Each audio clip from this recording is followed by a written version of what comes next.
All right, let's talk. The US just slapped a 39% import tariff on Swiss watches. And if you're thinking, okay, so retail prices go up, you're already behind. This is not just about MSRP.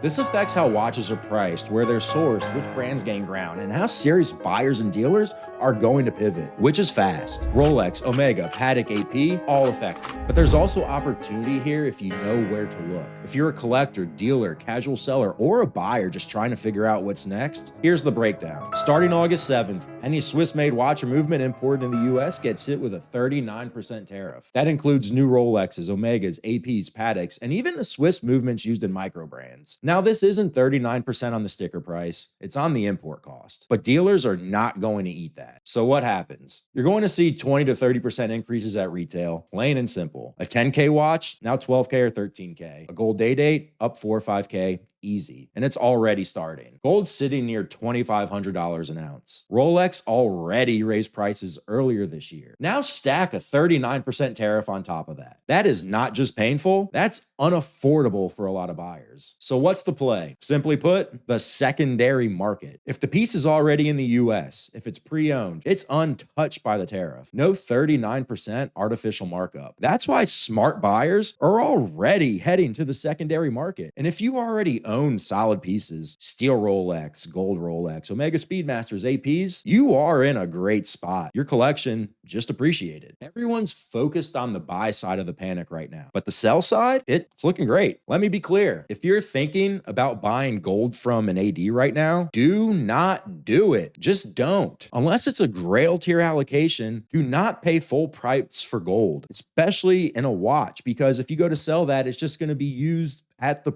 weight of gold. It's already inflated because of those prices. Now it's stacked with 39% import duty. You're paying 20 to 35% more just to be the first owner, and that's not a value move. That's being the first in line to get burned. You're going to eat the depreciation. This also hits micro brands. Most of them use Sellita or ETA movements, which are Swiss, which means those are going to get taxed. Even if the watch is assembled in Asia or the US, if the movement came from Switzerland, they're hit. So what's going to happen? More micro brands are going to shift to Miyota, NH35, or even full Chinese movements just to survive. Gross. The days of Swiss power diver under $1,000, that era might be ending. So let's zoom out. Switzerland is getting hammered, but Germany and Japan, they aren't untouched, but they're in a way better spot. Germany, under the EU deal, is facing about a 15 to 20% tariff. Japan, they're locked in at a 15% rate. So brands like Lawsuit Original and A. Langeson and Grand Seiko, they're in a much better spot than Swiss pieces. And when an Omega diver hits 7,200, but a spring drive GMT is still at 5K, that changes buyer behavior. Those brands just became way more competitive overnight. If you're a dealer not expanding into Japan and Germany, you're already behind. Now, here's something people really are not talking about yet, and this one is really important. If you have a good AD relationship overseas, Mexico, Canada, Colombia, Dubai, you name it, you just gain leverage. That Submariner that might be 13K in the US, it can still be 10K abroad. Buyers who travel, I'd recommend you start traveling overseas more, and every time you go, hit up your Rolex AD. The brand knows it. They've worked hard to keep pricing consistently global, just to stop gray market flipping. But now, the US is objectively the most expensive country to buy a Swiss watch new. Let me repeat that. The US is objectively the most expensive country to buy a Swiss watch new. And brands are going to have to make a choice. Raise global prices, cut US allocations, or let US buyers go international permanently. And once people get used to traveling to buy watches, they do not stop. They speed up. Let's layer one more thing into the equation. Crypto. Bitcoin's running. Ethereum is climbing. And ADs still do not take crypto. But secondary market dealers have been accepting it for a while, and it's just continuing to increase our capability. If you want to move gains into hard assets without touching banks, conversion rates, or delay, you now have even more reason to shop secondary. So what happens next? Here's how I see the next 90 days. August, pre-tariff stock sells fast, ADs raise prices quietly. I mean, that's a given, that's short term. September, secondary demand raises, inventory tightens, prices firm. Now, Now, that will start being seen in the next 30 to 60 days. In October and beyond, the US slows down, international buying picks up, Germany and Japan gain share. Buyers real evaluate what value means. Collectors are going to hold tighter, flippers get more strategic, and hopefully they just go away as well. And for those of you who've been buying smart pieces with lasting value, you're not just protected, you're up. So yeah, the tariff changes things for buyers, for sellers, for dealers, for brands, for everyone. But if you understand how to move, this can be an edge. If you're holding the right pieces, they just went up. If you're buying, now's the time to buy smart, not fast. And if you need help navigating all of this, whether it's sourcing, selling, or strategy, I've got you. This is what I do. Let's move.